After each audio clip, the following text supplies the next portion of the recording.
नमस्कार दोस्तों, मैं हूं नवीन पाटीदार और आप देख रहे हैं voice of MP. Madhya Pradesh में भारतीय जनता पार्टी ने जो टिकट वितरण किए हैं उसके बाद पूरे मध्य प्रदेश में कई जिलों में कई विधानसभा सीटों पर बगावत के सुर भारतीय जनता पार्टी के अंदर देखे जा रहे हैं। साथ ही अगर बात की जाए तो संघ परिवार की नर्सरी नीमच में भी तीनों सीटों पर जिस तरीके से घमासान मचा हुआ है, खासकर अगर बात करें तो मनासा सीट पर अनिरुद्ध माधव मारू को भारतीय जनता पार्टी ने प्रत्याशी बनाया, तो वहां पर पूर्व मंत्री कैलाश चावला और पूर्व विधायक विजय सिंह माला एड़ा ने अपना मोर्चा खोलते हुए विरोध दर्ज कराया और जिस तरीके से एक बड़ी संख्या में कार्यकर्ता सम्मेलन का आयोजित किया। वहीं अगर बात करें नीमच की बात करें तो यहाँ पर भी सांसद प्रतिनिधि रह चुके वीरेंद्र पाटीदार सहित तमाम जो नेता हैं, अगर बात करें तो जो किसान मोर्चा अध्यक्ष है उन्होंने उनसे लेकर जो तमाम नेता हैं वे भी यहाँ पर मोर्चा खोलते हुए दिख रहे हैं। जिस तरीके यहाँ से भारतीय जनता पार्टी ने विधायक दिलीप सिंह परियार को वापस रिपीट किया है। ऐसे में बात करें तो अब हमारे साथ मौजूद है संपत जी पटवा काका साहब, उनसे बात करेंगे किस तरीके से वे इस पूरे टिकट वितरण को लेकर किस तरीके से सोचते हैं। और साथ ही अगर बात करें तो जब मध्य प्रदेश की सियासत जब गरमा रही हो और पटवा परिवार का नाम आ जाए तो फिर एक बार फिर और गरमाहट तेजी से मध्य प्रदेश में फैलती है। ऐसे में बात करें तो बात करें किस तरीके से वे सोचते हैं। काका साहब, किस तरीके से आप टिकट वितरण को सोचते हैं? नहीं, फिर से पूछिए। किस तरीके से आप टिकट वितरण को सोचते हैं? जी, मैंने अपना एक वक्तव्य कल जारी किया है। उसमें मैंने अपना स्वयं का कोई सोच प्रदर्शित न करते हुए जो नीमच जिले के हजारों हजार कार्यकर्ता हैं, उनकी पीड़ा, उनका दर्द और उनका सोच, इसी को प्रदर्शित किया है। साथ ही अगर बात की जाए तो जिस तरीके से मनासा में देखें तो मनासा में जो माधव मारू उनको यहाँ से रिपीट किया, उन पर गंभीर आरोप भ्रष्टाचार से लेके वसूली के लग रहे हैं और मोर्चा वहाँ पर पूर्व जो मंत्री है कैलाश चावला सहित तमाम जो नेता उन्होंने मोर्चा खोल दिया। तो उससे लेकर क्या कहेंगे वहाँ पर जिस तरीके माधव मारू को रिपीट किया, यहाँ पर दिलीप सिंह परियार को रिपीट किया, किस तरह की स्थितियाँ यहाँ पर निर्मित हो रही है? हजारों हजार कार्यकर्ताओं के सोच के अनुसार और मेरे स्वयं के सोच के अनुसार नीमच जिले के तीनों टिकट जो दिए गए हैं, ये कार्यकर्ताओं की भावना और ज़मीनी वास्तविकता के विपरीत दिए गए हैं। तीनों उम्मीदवारों के बारे में कार्यकर्ताओं का जो मानस है वो एकदम विपरीत है। जो पिछला कार्यकाल रहा है वो काफ़ी दूषित, कलंकित और कार्यकर्ताओं और भाजपा पार्टी के सोच के और कार्यक्रमों के विपरीत रहा है। मैं अगर एक लाइन में कहूँ, जैसा मैंने कल अपने वक्तव्य में भी कहा है कि तीनों उम्मीदवारों के चेहरे काले नहीं हैं, चोटी से लगाकर एड़ी तक भ्रष्टाचार की,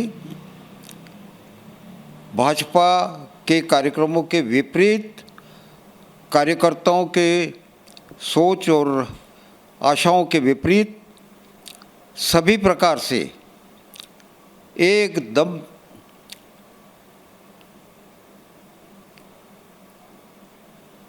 अनैतिक, अवैध और पार्टी के विपरीत रही है। इसलिए इन तीनों को, तीनों विधानसभा क्षेत्र में तीनों को टिकट किस आधार पर दिए गए, क्या सोच के आधार पर दिए गए, ये तो हमें पता नहीं, लेकिन यह निर्णय ठीक नहीं है और इसको तुरंत परिवर्तन किया जाना चाहिए। यदि नीमच जिले में भाजपा को तीनों सीटों पर विजय प्राप्त करना आवश्यक है तो फिर तीनों टिकट तुरंत बदल देना चाहिए और ऐसे जमीन से जुड़े हुए, निष्कलंक और पार्टी के लिए काम करने वाले और कार्यकर्ताओं की पसंद के अनुसार भी टिकट दिया जाना चाहिए ताकि तीनों सीट पर विजय प्राप्त कर सकें। काका साहब, अगर बात करें तो भारतीय जनता पार्टी को जिस तरीके से आपने बेहद करीबी से देखा और पटवा परिवार का इसमें एक महत्वपूर्ण योगदान रहा है, आज जहां भारतीय जनता पार्टी विश्व की सबसे बड़ी पार्टी है, तो क्या मानते हैं किस तरह की स्थितियां आज निर्मित हो रही है, क्या मानते हैं आप? नहीं, स्थितियाँ क्या निर्मित हो रही है और कैसे निर्मित हो रही है इस बारे में तो मेरी कोई विस्तार से कोई जानकारी नहीं है, लेकिन मैं तो केवल अभी नीमच जिले की बात करने के लिए यहाँ आपके सामने प्रस्तुत हूँ और नीमच जिले की बात के बारे में मैंने अपना जो सोच और कथन है वो अभी आपको निवेदन किया है। क्या मानते हैं आपको ये टिकट जिस तरीके से वितरण किया गया ये पूरी गलत तरीके से वितरण किया गया है, कार्यकर्ताओं के मन के माफिक ये जो टिकट वितरण नहीं किया गया ये मानते हैं आप? 100% विपरीत। आप भी जो है लगातार भारतीय जनता पार्टी की नीमच की राजनीति को लेकर सक्रिय रहते हैं, आपके पास भी कई फोन आते होंगे, कई कॉल आते होंगे, तो किस तरीके से आप जो है इसको सोचते हैं? हाँ, मैं यही कहने वाला था कि मैं कुछ वर्षों से सक्रिय राजनीति से दूर हूँ, लेकिन नीमच जिले के जो कार्यकर्ता हैं वो मेरे साथ कल भी जुड़े हुए थे, आज भी जुड़े हुए हैं और अभी भी जुड़े हुए हैं, और वो अपना सोच, अपना कथन, अपनी पीड़ा, अपना दर्द मेरे साथ व्यक्त करते रहे हैं। और पिछले 5 सालों में यदि मैं गिनती लगाऊं तो सैकड़ों नहीं, 1000 कार्यकर्ताओं ने मेरे साथ इस मामले में संपर्क किया और अपनी पीड़ा को व्यक्त किया है कि तीनों विधानसभाओं में विधायक महोदयों द्वारा जो कुछ किया जा रहा है उसके बारे में मैं कुछ तो आपको निवेदन कर चुका हूँ, और एक ही शब्द में यदि मैं तीनों के बारे में एक श्लोक कहना चाहूँ, संस्कृत का एक श्लोक है, यतो भ्रष्टा ततो भ्रष्टा सर्वतो भ्रष्टा। इसका मतलब तो आप समझ गए होंगे, या मैं हिंदी में समझाऊं? हमारे दर्शकों को आप बताएंगे तो ज़्यादा अच्छा रहेगा। यतो भ्रष्टा इस तरह से भ्रष्ट, ततो भ्रष्टा उस तरह से भ्रष्ट, सर्वतो भ्रष्टा सब तरह से भ्रष्ट, ये इसका मतलब है। काका साहब अगर बात करें तो मनासा की राजनीति पे बात करते हैं, वहाँ पर जिस तरीके से आपका एक अपना परिवार का एक बड़ा नाम है मनासा की राजनीति में, नीमच में भी नाम है, पूरे मध्य प्रदेश में नाम है, लेकिन मनासा की राजनीति की बात करें तो वहाँ पर क्या मानते हैं, किस तरीके से कार्यकर्ताओं के मन में जो मन मुटाव है उसको लेकर किस तरीके से सोचते हैं आप? नहीं, मन मुटाव नहीं है, आक्रोश है। कार्यकर्ताओं के मन में आक्रोश नहीं, भारी आक्रोश है। पिछली बार भी जब टिकट दिया गया था तो आपको जहाँ अगर जानकारी हो तो विरोध हुआ था, भारी विरोध हुआ था, किंतु भाजपा के कार्यकर्ता कुछ भावुक होते हैं, पार्टी के प्रति समर्पित होते हैं, और जिस प्रकार से भी माधव मारू जी को जिता दिया था और 5 वर्ष उनको झेला, इस आशा में कि जैसे तैसे 5 वर्ष मुसीबत के निकाल लें, अगले चुनाव में फिर कोई योग्य उम्मीदवार को टिकट मिलेगा और भाजपा का यहाँ उत्थान होगा और कार्यकर्ताओं की सुनवाई हो सकेगी, उनके काम हो सकेंगे और भ्रष्टाचार से निवारण हो सकेगा। अगर नीमच मनासा की बात करें तो योग्य उम्मीदवार आपकी नज़र में किसे आप मानते हैं जो मजबूती से अगर बात करें तो जो जनाधार जिसका जो है ज़मीन पर है? आप नाम पूछना चाह रहे हैं? हाँ। तो मेरा कल का वक्तव्य पढ़िए, मैंने कोई नाम तय नहीं किए हैं, तीनों उम्मीदवारों के नाम मेरे अनुभव के अनुसार और मेरी जानकारी के अनुसार सुझाए हैं, और उसके नीचे लिखा है कि ये नाम मैं सुझा रहा हूँ, नाम तय नहीं कर रहा हूँ। और उसके बाद जो कार्यकर्ता सामूहिक रूप से और एक मत से होकर किसी उम्मीदवार के नाम तय करें, उसको पार्टी स्वीकार करे, उम्मीदवार बनाए और भाजपा को जिताने की स्थिति पैदा करे। काका साहब अगर बात करें तो पटवा परिवार का भारतीय जनता पार्टी को एकजुट और कार्यकर्ताओं को एकजुट करने में महत्वपूर्ण योगदान रहा है। अगर बात करें तो आज की जो स्थितियां हैं, टिकट वितरण होता है तो उसके बाद जिस तरीके से मनासा की बात कर लेता हूँ, कार्यालय उद्घाटन में 100 लोग आते हैं, तो क्या मानते हैं आप किस तरीके एक दर्द वो भी अब बाहर आता होगा, मन की पीड़ा भी होती होगी आपकी भी कि यार जिस पार्टी को हमने यहाँ तक पहुँचाया है और एकजुट करके एक माला में पिरो के हमने काम किया है और आज टूट रही वो माला, तो क्या कहेंगे आप इसे लेकर? मैं एक उदाहरण देना चाहता हूँ। मैं अपने पूर्वजों के योगदान के बारे में तो बहुत बड़ी बात नहीं करूँगा। आपको अगर जानकारी हो तो 1998-99 के आसपास मैं भाजपा का निर्विरोध जिला अध्यक्ष चुना गया था और मेरा कार्यकाल 5 या 6 वर्ष का रहा। वैसे कार्यकाल घोषित 3 वर्ष का रहता है, लेकिन 2003 के चुनाव के कारण मुझे भाजपा के जिला अध्यक्ष पद पर 5 या 6 वर्ष तक रखा गया था। मैं घमंड की बात नहीं करता हूँ, लेकिन गर्व के साथ कहता हूँ कि इन 5-6 वर्षों में नीमच जिले में भाजपा में कोई गुट नाम का शब्द नहीं रहा था। न कोई पांडे गुट था, न पटवा गुट था, न सकलेचा गुट था। ये तीनों गुट माने जाते हैं भाजपा की राजनीति में। लेकिन नीमच जिले में मैं यह गर्व के साथ कह सकता हूँ कि उन 5-6 सालों में कोई गुट नाम की चीज़ नहीं रही थी और सारे कार्यकर्ता, भाजपा के जितने भी समर्पित कार्यकर्ता हैं, एकजुट होकर काम करते रहे थे। और उसका परिणाम यह हुआ था कि 2003 के चुनाव में तीनों सीटों पर 25-25 हज़ार मतों से विजय हुआ था। आज की राजनीति में और आप जिस वक्त बता रहे निर्विरोध अध्यक्ष चुने गए थे, उस वक्त की राजनीति में कितना फर्क आप मानते हैं?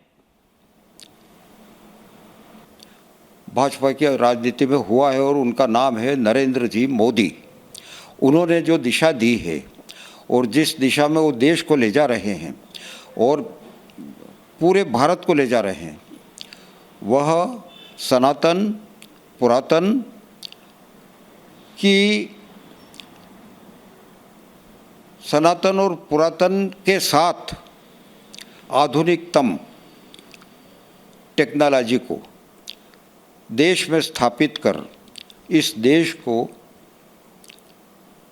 विश्व गुरु के स्थान पर जल्द ही स्थापित होने की संभावनाओं की तरफ कदम बढ़ रहे हुए हैं। और मैं इसमें एक लाइन और जोड़ता हूँ। मैं 10 वर्ष की उम्र में संघ का स्वयंसेवक बना था कुकड़ेश्वर में 1945 में, और उस समय के बाद लगातार आज तक संघ का स्वयंसेवक हूँ। थोड़े दिनों से सक्रियता कम हो गई है, लेकिन हमने जो संघ को देखा है उसमें परम पूजनीय गुरु गोलवलकर जी को मैंने प्रत्यक्ष रूप से सुना है और उनके वक्तव्य जीवन भर सुने हैं। परम पूज्य डॉक्टर हेडगेवार जी ने इस संघ की स्थापना की थी और जिस सोच के साथ स्थापना की थी, गुरुजी ने उसको वटवृक्ष बनाया और फिर राजनीतिक दृष्टि से देव पुरुष श्रद्धेय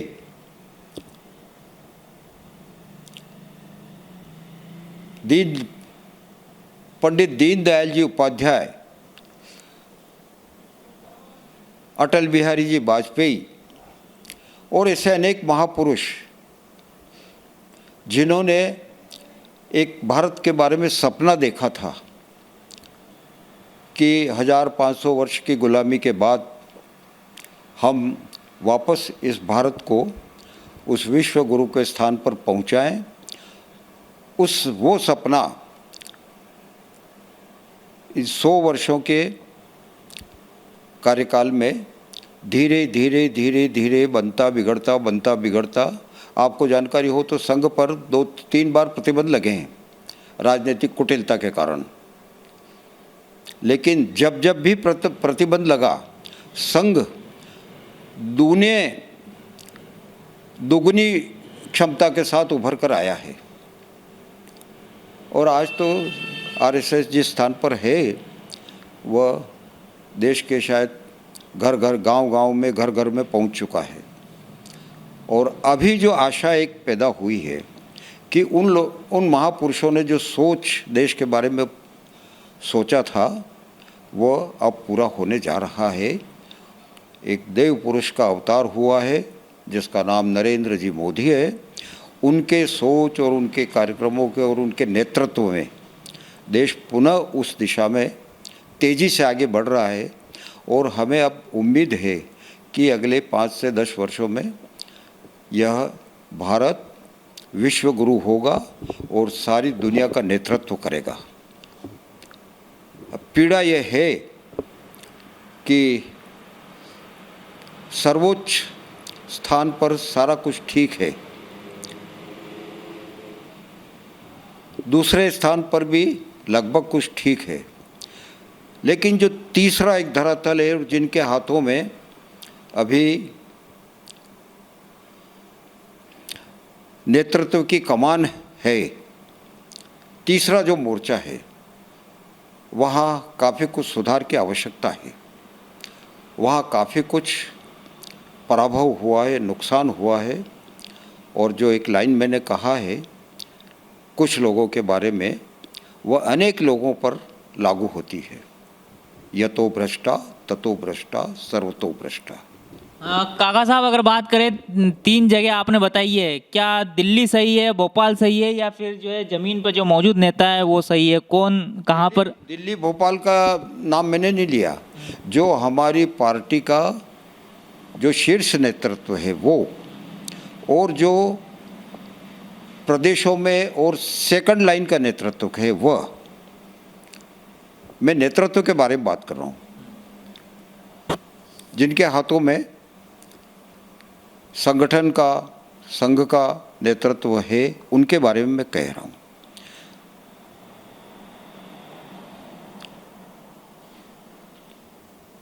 तो क्या माना जाए, आखिरी सवाल, क्या मानते हैं आप हाईकमान को जो फैसला लिया उस पर एक बार विचार करना चाहिए, क्योंकि अब वक्त बिल्कुल बहुत पास में है? मैं दृढ़ता के साथ कहना चाहूँगा कि यदि नीमच जिले की तीनों सीट पर भाजपा को विजय प्राप्त करना है तो तीनों सीटों पर उम्मीदवार बदल देना चाहिए तुरंत, और कार्यकर्ताओं के पसंद के अनुसार तय उम्मीदवारों को टिकट देकर घोषित करना चाहिए। मैं कोई भविष्यवक्ता तो नहीं हूँ, लेकिन जो मुझे नज़र आ रहा है, अगर इन्हीं तीनों उम्मीदवारों के बल पर चुनाव लड़ा गया तो परिणाम सुखद नहीं होंगे, ऐसा मेरा मानना है। आप भी मेरे संदेश को पार्टी के शीर्ष नेतृत्व को पहुंचा कर और कोई सुखद परिणाम आए ऐसा प्रयत्न करें, ऐसा मेरा आपसे भी आग्रह है, आपके चैनल से भी आग्रह है। बहुत बहुत धन्यवाद। तो ये थे काका साहब संपत जी पटवा, जिनसे हमने बात की किस तरीके से मध्य प्रदेश की सियासत में जो आग लगी हुई टिकट वितरण के बाद, और खासकर अगर बात करें मालवा के संघ परिवार की नर्सरी नीमच ज़िले की, तो यहाँ पर तीनों सीटों पे जो चेहरे रिपीट किए गए हैं, और जिस तरीके से कार्यकर्ताओं में नाराज़गी है, और जिस तरीके से आरोप स्थानीय विधायकों पर लग रहे हैं, कार्यकर्ताओं ने जिस तरीके से मोर्चा खोला है, दिग्गज नेताओं ने मोर्चा खोला, पूर्व मंत्री विधायकों ने मोर्चा खोला, उसके बाद माना जा रहा है कि तीनों सीटों पर भारतीय जनता पार्टी की मुसीबतें बढ़ सकती है। साथ ही अगर बात करें जो बवाल मध्य प्रदेश के नीमच जिले में मचा हुआ है, जहां पर अगर बात करें तो जो विरोध हो रहा है, उस विरोध में अगर पटवा परिवार का नाम अगर शामिल हो जाता है तो मध्य प्रदेश की सियासत और गर्मा जा सकती है। ऐसे में बात करें तो ये था अब तक का अपडेट। इस तरह अपडेट के लिए बने हमारे साथ। जय हिंद, जय भारत।